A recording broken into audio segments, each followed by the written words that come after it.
semua, assalamualaikum. Balik lagi bareng aku, Wiwin.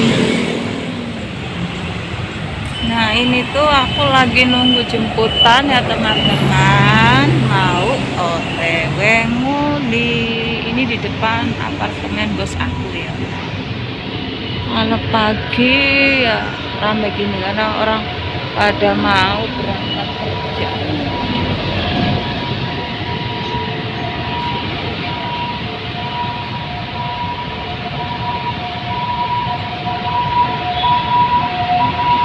Ikuti perjalanan aku berangkat OTW nguli teman-teman. Selamat pagi, selamat beraktivitas semuanya, tetap semangat.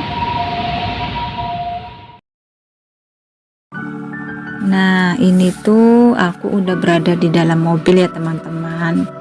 Dan di video kali ini aku mau menjawab beberapa pertanyaan dari teman-teman subscriber ya. Nah biar teman-teman gak penasaran, tonton videonya sampai selesai ya. Di sini aku mau sedikit sharing dan berbagi pengalaman pribadi aku sendiri ya teman-teman.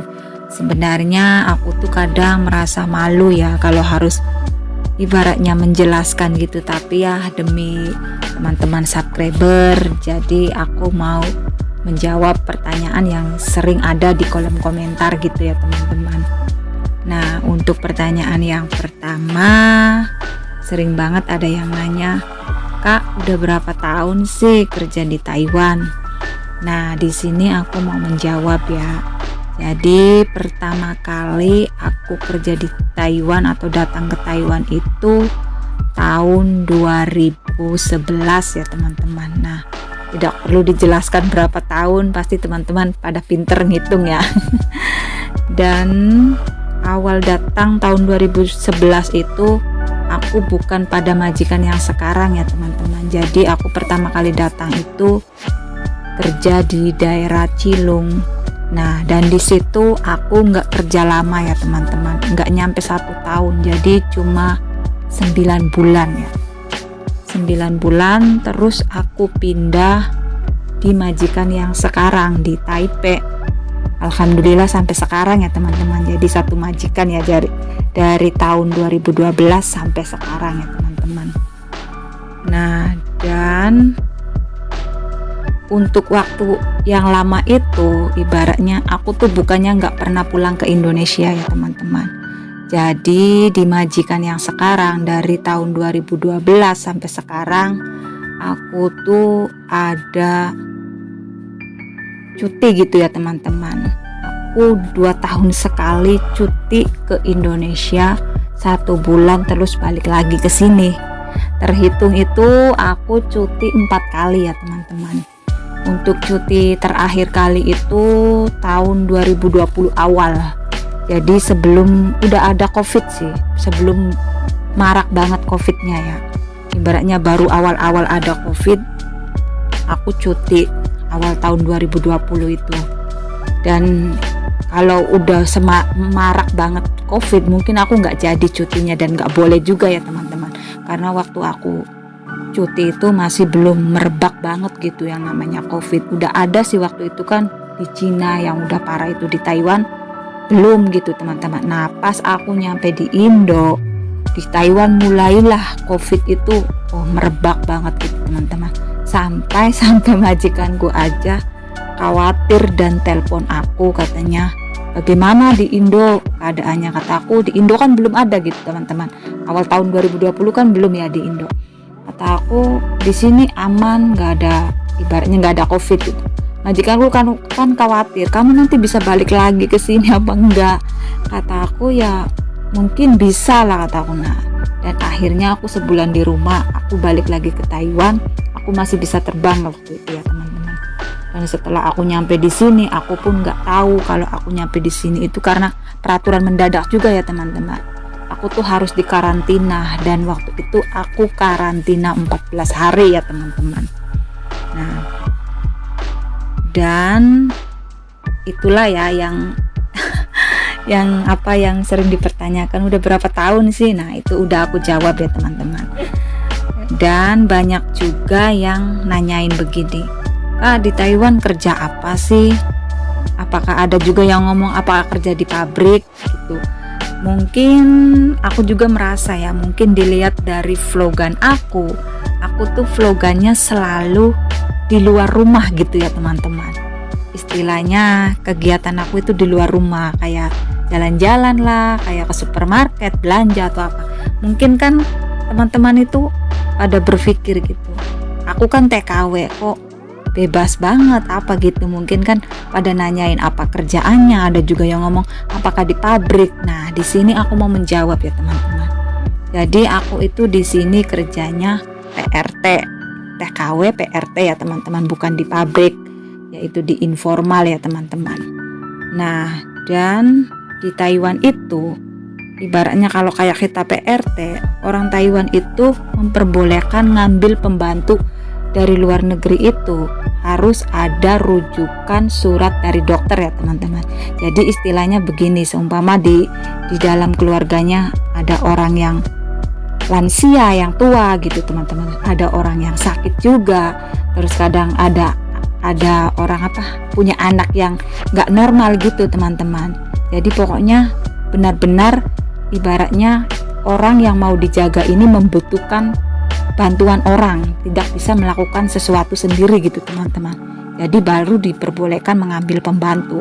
Makanya kebanyakan kita di Taiwan itu kan pasti jaga lansia, jaga orang sakit, dan juga jaga anak yang tidak normal, jadi dibilangnya anak idiot gitu teman-teman. Nah, untuk aku sendiri pribadi di sini aku itu kerjanya jaga anak ya teman-teman. Yaitu anaknya bukan anak normal, anak ya bisa dibilang kasarnya anak idiot ya teman-teman. Jadi dia kan nggak bisa ngapa-ngapain, jadi makan harus disuapin, mandi harus dimandiin, dia juga harus ganti pempes karena dia selalu pakai pempes ya teman-teman. Nah, jadi aku di sini kerjanya jaga anak idiot ya teman-teman.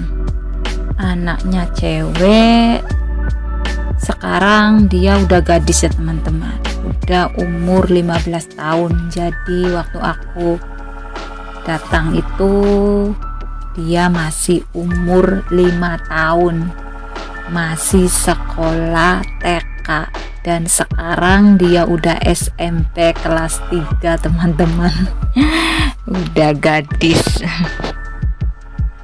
Dan karena di Taiwan walaupun anak idiot itu, pemerintah Taiwan diwajibkan harus sekolah ya teman-teman.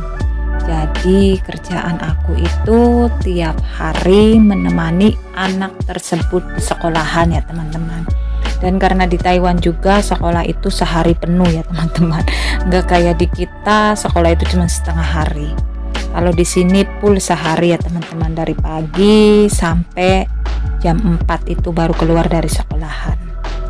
Nah, dan disitulah kenapa aku sering banget ataupun ibaratnya video aku itu selalu berada di luar ya teman-teman. Karena itu jadi aku pas di sekolahan itu kita tuh ibaratnya boleh keluar, yang penting kita izin sama guru, karena di sekolahan juga kan ada gurunya yang untuk ngajarin anak kita ya teman-teman. Jadi kita itu sebagai pembantu cuman mendampingi teman-teman.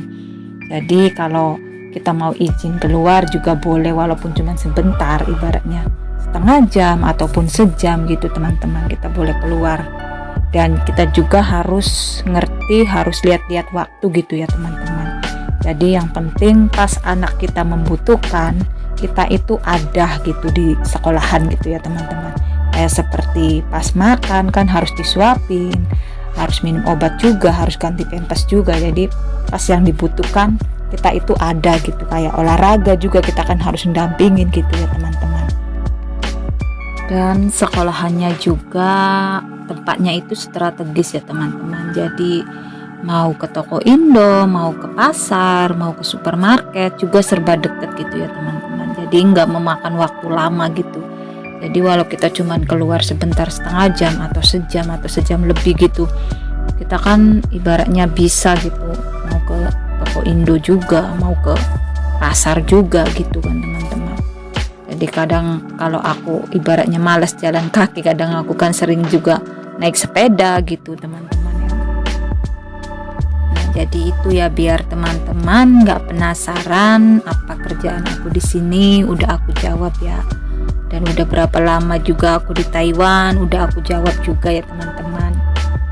Dan untuk itu kenapa di majikan yang pertama itu aku nggak lama ya teman-teman. Nanti insya Allah di video yang akan datang atau di next video aku mau berbagi cerita ya, kenapa aku nggak lama gitu kerja di situ dan kenapa aku kepengen pindah gitu ya teman-teman. Nah, jadi aku tuh di sini ibaratnya di rumah majikan itu cuma adanya malam ya teman-teman. Jadi ketemu majikan juga cuma malam gitu. Dan juga sama hari Sabtu dan Minggu gitu. Karena Sabtu Minggu kan hari libur. Jadi nggak sekolah gitu. Jadi baru aku ada di rumah gitu ya teman-teman. Dan untuk pekerjaan rumah juga ya aku ada dikerjain, tapi ya cuman itu kalau ada waktu ibaratnya Sabtu Minggu di rumah baru aku ngerjain pekerjaan di rumah gitu ya teman-teman. Jadi di sini aku itu bukan kerja pabrik, bukan formal, aku itu PRT informal ya teman-teman. Dan selain aku bisa keluar tiap hari karena di sekolahan, aku juga ada dikasih libur oleh majikan itu 1 bulan sekali ya teman-teman. Jadi ibaratnya libur aku sendiri, jadi dari malam sampai malam lagi gitu ya teman-teman. Jadi ya kita mau ketemu teman, mau ketemu saudara juga kan bisa ya. Jadi majikan aku ibaratnya walaupun aku tahu tiap hari aku bisa keluar, tapi tetap dia ibaratnya ngasih kebebasan untuk berlibur, nemuin saudara, nemuin temen, ya bersenang-senang sendirilah istilahnya. Ya aku ada libur sebulan sekali ya teman-teman.